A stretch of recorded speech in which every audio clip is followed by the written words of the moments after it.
PK52, the Saturday morning meeting. Last week I didn't do a Saturday morning meeting. We have settled in the car business, in the sales industry, into a pattern. We have low supply, giant demand. So basically what's going on right now is if I have it and you want it, it's done. The skill set to be able to sell a car right now, or to be able to sell anything that requires a semiconductor chip, not hard. I heard on the news that baby formula was really hard to get right now. Would not be hard at a CVS or a Walgreens or a Walmart to sell a mom a package of baby formula right now because it's in giant demand. So those things are completely opposite, but they're exactly the same. And when the demand is so high, the skills of actually presenting something and selling something are diminished. So I went back on the road this week. And I'm doing in-person training. So I got to do Dallas-Fort Worth. I did a couple of sales classes, a manager's class, and I duplicated that in Houston the following 2 days. And the majority of the sales professionals that came to the class, we got energized. We talked about some things for the future. We made some sense, but most of them were less than a year in the car business. And so I find it very interesting in a very peak demand when the skill requirements to convince somebody to buy your product are as small as they've ever been before. I have the Lunar Rock 4Runner. It's 2 years old. It's got 5,000 miles on it. You drove 200 miles to buy this. It's a car deal. 2 years ago, we had multiple Lunar Rock 4Runners in stock. They were $56,000, $57,000. People were looking at multiple places. Everyone in town had duplicates of what we had, and they were looking for the best deal. Now they're looking for the one product. It's somewhere, and they're willing to travel for it. Everything's different. I compare the car business a lot to athletics. So if you look at some of the greatest athletes in the world, and it depends on your age group and when you were really focused on athletics. I don't watch a whole lot. I don't watch any pro sports anymore. I just don't like it that there's a portal in the pro sports where they jump teams and there's never a cohesiveness to the team. It's skill set players and they move all the time, and now they're doing that to college. So that's kind of where I am. But if I go back in my day, I watched a lot of basketball way back. And Michael Jordan, Larry Bird, Magic Johnson. There were some people that their skill set was at a higher level, and the reason why you watched the game was because of their skill set. But their skill set didn't come because they were just natural athletes. Obviously, they were natural at their sport, but they also had tremendous practice skills and practice commitments. The rumor with Michael Jordan is that he would show up and nobody else would be on the court. He'd work on jump shots. He'd situation in his mind is into the game, 2 seconds left, turn around jumper from the top of the key or whatever. But he put himself in situational plays when nobody was around, and then he was the last one to leave the court. So his practice skills were so intense that his game skills had a flow. Same thing with the way that Magic Johnson used to magically pass the ball from wherever. It was phenomenal how much vision that he had on the court. How many hours and hours and hours did he spend walking up, practicing those passes, looking at the situations. His other teammates knew exactly where he was and what he was going to do, and it became cohesive because they worked at it all the time. In the sales industry, when there is a high demand and a low supply, we don't spend a whole lot of time with practice. I noticed that the sales professionals, they were doing all of these skills digitally for the last 2 years. I've been in the studio for the last 2 years. And I could turn the computer on, I could mute my microphone, I could turn my camera off, and I could let that run. I got credit for the class, and I went, stood outside and hoped somebody showed up. I know that happened. Nothing I could do about it. But when we get together, we should be practicing our skills. I'll do golf for a second because not everybody's basketball. And, Tiger Woods, in his run, did some phenomenal things. And he changed the way golf was viewed on TV. So he was an impact both on and off the course. But go back to Jack Nicklaus. That was kind of pre-Tiger, and Jack was the best out there. There are clubs in a bag when you're playing golf that nobody wants to take out because nobody can hit them. If you don't play much golf, it's a very frustrating sport. If you play a lot of golf and you're trying to get better, it's even more frustrating. There's irons in the bag. 2-iron, 3-iron, 4-iron. Most golfers don't even carry those clubs anymore because they're so difficult to hit on a consistent basis. Very difficult. So they go to a club called a hybrid. Jack Nicklaus played a club called a 1-iron. Nobody would take a 1-iron out during a tournament to win the tournament with a club that nobody else on the tour could hit. But he did it all the time. Why? Because he practiced that club so many times in so many situations that he knew that that club was the right club at that moment. It's the same thing with any sale, with any selling skill. The more you practice, the better you get. We've got a situation coming right now. We are in a good place right now for the car business or for any sales industry because demand is so high. When product comes back and demand goes down, we're going to find customers that have purchased stuff that are going to be out of equity. If you sold a brand new car to somebody, you sold it for $3,000 or $4,000 or $5,000 over the MSRP, over the sticker price of the car, which is somewhere between a $6,000 to $10,000 front end profitability. But all manufacturers are doing that right now because there's no product. I've got several groups of people fighting on one vehicle that I don't even have in stock yet. So that's where the market is. But when the product comes back, and I'm starting to drive around Dallas-Fort Worth now, if I go by the Chevrolet store, they have product. Gang, they have product. I go by the Ford store, and they have product. I went by one of the Jeep outlets the other day, and they have product. If you don't know and you're not following the trends, right now, Toyota is still producing and selling more cars than any other manufacturer in the United States. We are the biggest volume outlet in 2022, current to date. But we don't have any cars in stock. That means at a Toyota dealership, the product is so desirable that the customer is willing to wait for our product versus going somewhere else where they actually have product on the ground. That is extremely interesting to me. But that's where we are right now. But when that customer comes back in a few years, things are going to change. Let's talk about some shocking news right here. This is the stock and the trends of Carvana.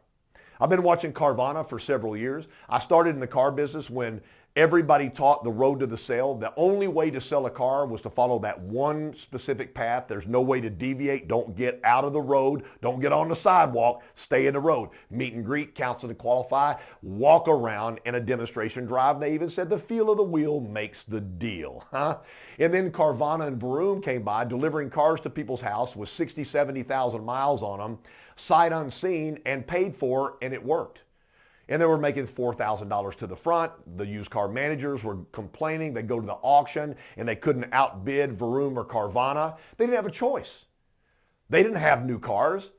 They didn't have trade-ins on new cars. So they had to go buy at the auction in order to get their inventory. They had to pay up to get the inventory, which is skyrocketing the value of the car. But almost overnight, their stock went from a gigantic profitability and it waterfalled down to before COVID. I mean, look at this. And the very next week, they bring everybody into work. They put all the associates at Carvana on a Zoom call, and they fire 2,500 associates. At the end of the Zoom call, they said these words, "Have a nice day." Nobody saw it coming. Nobody saw it coming. And I'm telling you right now, if somebody's in a 3-year trade cycle, and they bought a car in a high demand time, they're going to have inequity when they come in. And we've got to be able to sit there and deal with the inequity. Where is the value so that I can work with your inequity? Let me just take one segment of Toyota because I've been talking about it all week. Toyota's certified. Let's talk about things others can't duplicate. I always try to pick a vehicle, a Camry, a Corolla, a RAV4, a 4Runner, doesn't matter. But Toyota's not the only place that I can buy that product. If it's a RAV4, I can buy one at Ford. Ford dealerships have Toyota RAV4s that they've either gotten trade or they bought at the auction. There's one at Chevrolet, there's one at Hyundai, there's one at CarMax. Carvana will bring one to your house. The independent Edge used car lot has one. And it usually comes, if we have a certified RAV4, our RAV4 is going to be the highest price of the others that are in the market area. Makes sense that they don't come to us first. We've talked about that. But what do I get with Toyota's certified package? This is what I love. So I'm 3 years down the road. The market's stabilized. My customer comes in, they're $8,000 upside down, out of round in equity. And I look at him and I say, well, let's try to make sense of this. You bought the car during peak demand because you needed the vehicle, and you knew it, I knew it, we knew what was going on, and that's where we are right now at the 8,000. So that's understandable. But is there enough value in what I'm selling you today for you to be able to buy your way out of that negative equity? And so I start talking about the warranties. Now, the warranties that come with a certified Toyota are Toyota factory-backed warranties. Let's move over to the Ford store. They have a duplicate vehicle, same year and about the same miles, the RAV4, Camry, Corolla. They have it for sale at the Ford store. Now, do I get two warranties with that? Do I get a comprehensive and a powertrain warranty? The answer is no. Can I buy a vehicle service agreement, which is a third-party warranty? I mean, warranty is the big deal right now. If you have up the phone and you don't look who's on the dial, you got somebody goes, hey, I've been trying to get a hold of you about your car's extended warranty. You even got Ice-T, the rapper, selling extended warranties. And Chris Berman, the old ESPN guy, get your extended warranty. Everybody's selling a warranty right now.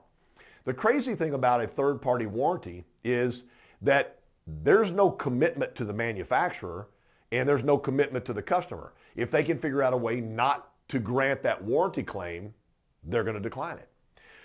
Toyota has a vested interest in granting that warranty claim because it's a factory-backed warranty and a Toyota client.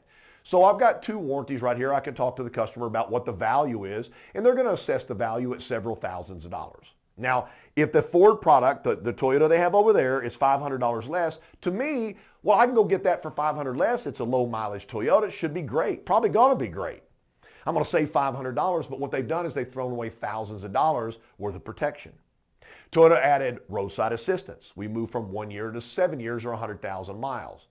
I mean, you look at this, if it's $18 a month for a platinum roadside plan that you might use, you could need.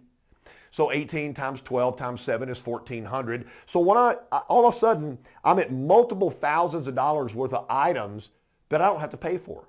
They're complimentary, no charge, whatever you want to call it.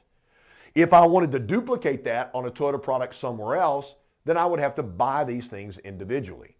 So my customer's $8,000 upside down. I'm showing them $5,000 to $7,000 worth of items they get with a certified car. All of a sudden, 3 years from now, it really makes sense to go ahead and move out of the car that I have negative equity on into a certified Toyota. So do I need to start practicing those skills right now? Do I need to start practicing how to be able to disclose that right now? The answer to that is yes. I had a salesperson in one of the classes at the end come up and he said, Casey, can I ask you a personal question? I said, yes, you can. He goes, how do you have all this energy? And I really thought he was clowning me. I mean, because it's, you know how we are, right?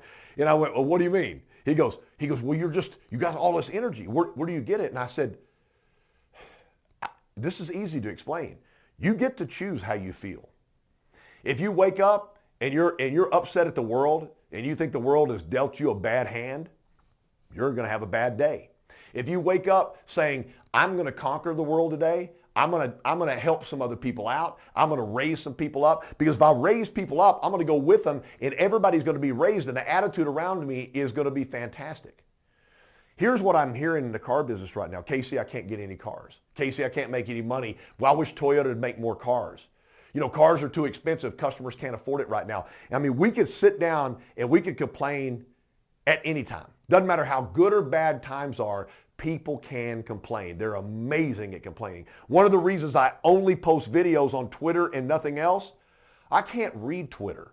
It's too negative. I can't do the negative. I'm not a negative person. There's always something good going on. Training, sharpening your saw, being prepared for the future. It's not very complicated what's going to happen in the future. It's not complicated at all. We're going to produce less cars than we've ever produced before. We're going to be a go-to manufacturer. It's always going to be a high demand at Toyota. I think that's where they are right now, and I think they like that. The other manufacturers are going to produce as many cars as they possibly can, and they're going to deal with their negative equity the way they are. Our cars are always going to require a customer understanding the value of a premium product at an everyday price. So we need to get prepared as the market changes. Don't wait. Read a book, plug into some trainers, go to training. I know you got to get in your car and you got to go, but when you go to training, participate. Sit in the front row. Take notes. Ask questions. Don't just go to get the check mark. Ask questions. See if the person that's doing the class can actually help you for your future, because that's what they're there for. If they can't, complain about them and get them fired. Their job is to coach you to your next level. There is always a next level. You are not at the top of your game. You are never at the top of your game. There's another level. Utilize every tool, every person, and every opportunity to get to that level. PK52, the Saturday Morning Meeting.